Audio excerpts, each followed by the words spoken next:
How to download anime from Crunchyroll. Download video from Crunchyroll. Oke, kita ke caranya. Buka dulu aplikasi Crunchyroll.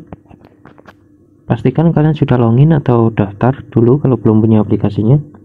Lalu kalian geser ke bawah, cari anime yang ingin kalian download. Terserah mau kalian mau cari anime apa, misalkan BBR. Nah, terus untuk download kalian bisa pilih download ini ya. Nah, cuman kalian harus premium dulu baru bisa download.